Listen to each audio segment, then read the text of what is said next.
Greetings and salutations, everyone. I hope you're all doing well today. Today we're going to dive into that crazy, creepy world of cryptids. Before we get into these encounters, though, a couple links I'd like to share. The first link I'd like to share with you is Tromix Lead Delivery System, home of the original 458 and owned by Tony Remore, a true American. He designed an AR upper to be attached to your existing AR lower and blast 458 instead of 223 or 556. He designed this for our troops in the Middle East to stop truck bombs. Now, straight across the board, guys, if a 458 is gonna stop a truck, it's gonna slow down or stop the dog man. Tromix link is in the description below, and please check out some of Tony's other amazing products. On to my links. As you know, I rely on my Patreon, my PayPal, and my merch to help this channel to continue to grow and go.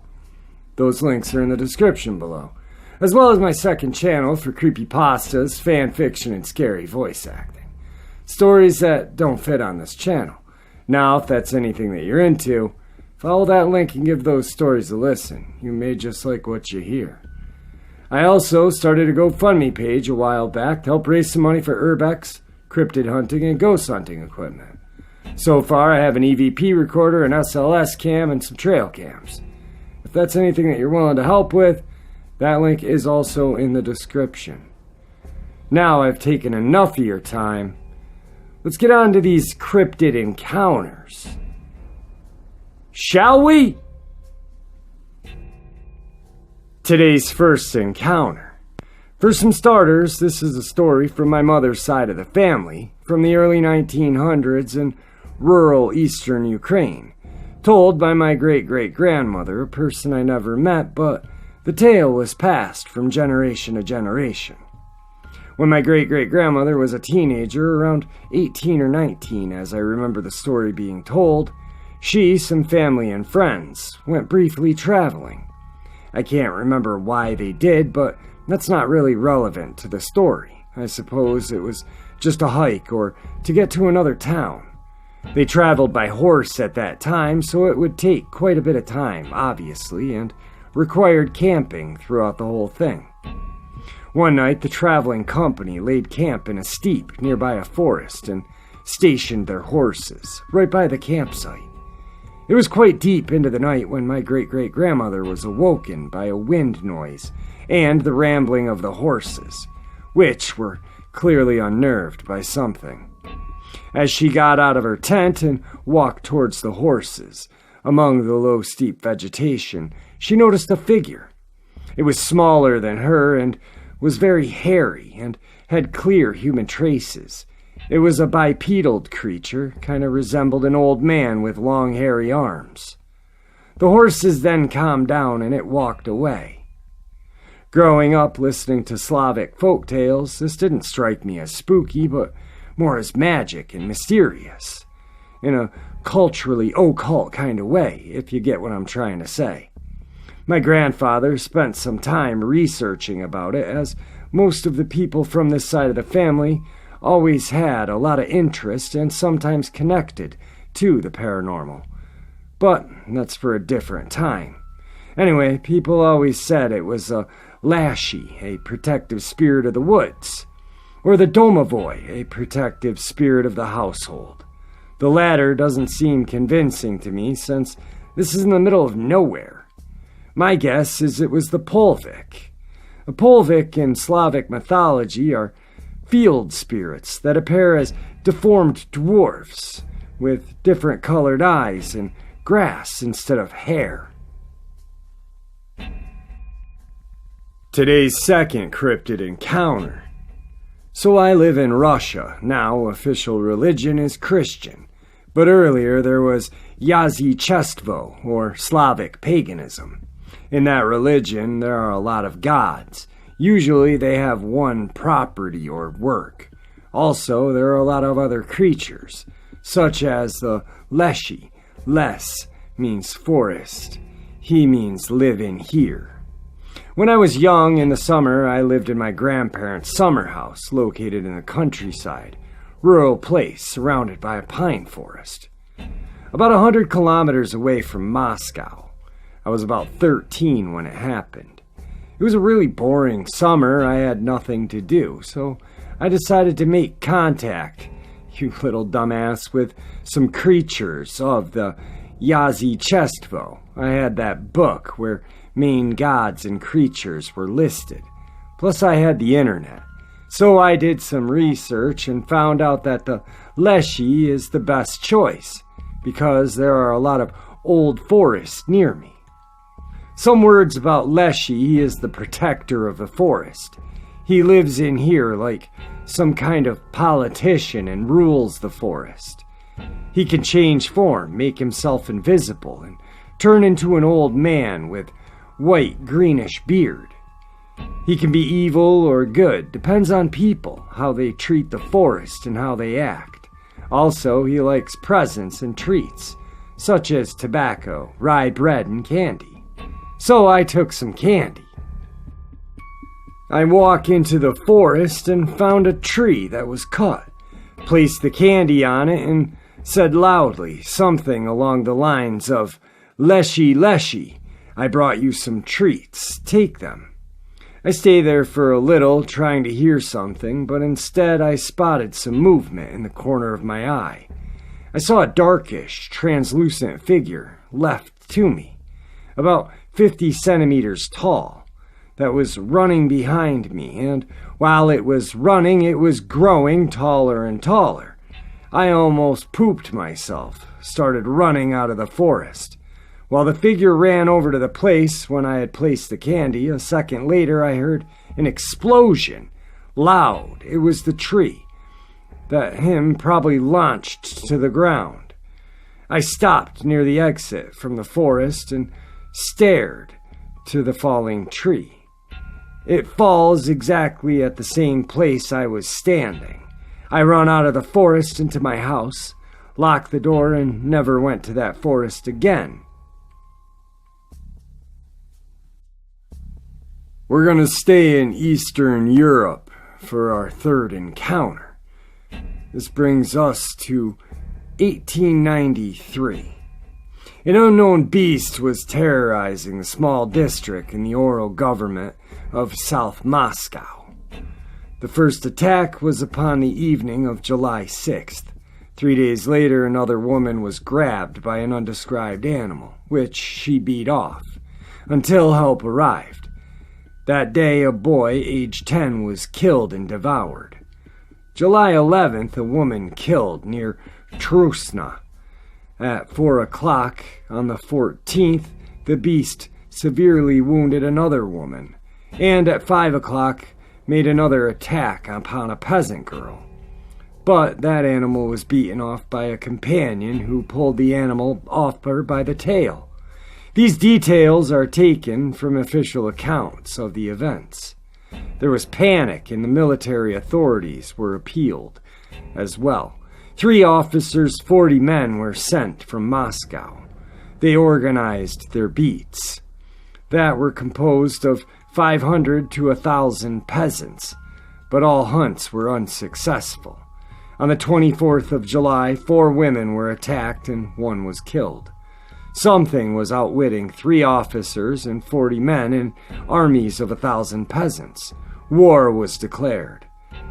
Prince Chernicki, with 10 officers and 130 men, arrived from St. Petersburg.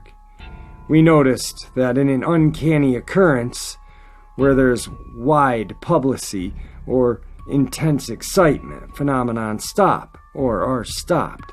War was declared upon something, but it disappeared. According to the general descriptions, the animal was long, with a blunt muzzle, and round, standing-up ears, with a long, smooth, hanging tail. In the field, December 23, 1893, it is said that after a study of sketches of the animal, the naturalist Alfershichi gave his opinion that the animal was a large dog. He so concluded because of the marks of the protruding nails in the sketches. But also it is said that the plaster cast of the footprints showed no such marks. It is said that the nail marks had been added to the sketches because of the assertions by hunters that nail marks had been seen. Today's fourth and final encounter. The Scottish Highlands lies a mountain where numerous have actually experienced a fear quite unlike anything else they've ever felt. As the fogs and mists roll all around, they say there lurks a creature massive and terrifying. They call it Amphir Laeth Mor, or Big Gray Man. Some see him as an old figure in robes, a giant, or even a devil. The creature doesn't just threaten with force of physical power. This beast also causes an almost suicidal sense, a depression and panic in all who come near it. Ben Macdui is the second highest mountain in Scotland, standing over 4,000 feet. It is an imposing sight and a substantial test for any experienced climber. Many of the witnesses who observed this or feel the presence of the gray man are serious, hardened mountaineers, not prone to flights of fancy. The first person to expose he had met the mountain's strange tenant was Professor Norman Colley. Colley was a respected and well-known climber, but when he gave his speech to the Carnagram Club in 1925, the audience was truly stunned. Colley revealed that he had been coming down from the top of Ben Macdui in 1891 when he heard footsteps behind him. In the beginning, shrouded in mist, he rationalized that it must have just been an echo of his own footfalls. But at some point he realizes the noises he heard were not corresponding to the moves he was making. It sounded like a giant was following him. He said it was as if someone was walking after me, but taking steps 3 or 4 times the length of my own. Frightened, Colley thoughtlessly ran for 4 or 5 miles down the mountainside until he could no longer hear the noise. Colley never returned to the mountain, and to his dying day, believed there is something very queer about Ben Macdui. During the Second World War, Peter Densham was a mountain rescue worker, locating and saving pilots who had crashed. One day he was on top of Ben Macdui when a heavy mist started to fall. He sat and waited for the conditions to improve.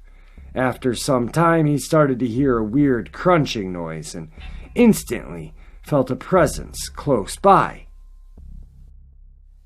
He stood to explore, but was immediately seized by a feeling of panic. Before he realized what was happening, he was running down the mountain dangerously close to a sheer cliff. He said afterwards, "I tried to stop myself and found this way too hard to do. It was as if someone was pushing me. I managed to deflect my course, but with a great deal of difficulty." Since that time, a lot of people have noticed a strange being or felt an overwhelming sense of impending doom in the area. One of the most recent encounters occurred in 1990. 3 men were walking in the forest just outside of Aberdeen. One of the party spotted a human-shaped figure running across the track a little way ahead of him. He told his friends, and when they all looked in the same direction, they saw a strange, not quite human face. A few weeks later, the same group were driving in the area when they realized they were being followed by the same tall, dark being. The creature kept pace, even at speeds of 45 miles an hour, but eventually tired and stopped. Again, these men felt a distinct sense of terror and foreboding. Beast enthusiasts have lots of ideas about these creatures' origin. Some say he could be an extraterrestrial being, or a ghost of an old Highland race, or even a mystical, wise religious figure. One interesting theory is that atop of Ben Macdui there is a gateway to another dimension, and this creature is the gatekeeper. If this is really his role, then he's doing a good job.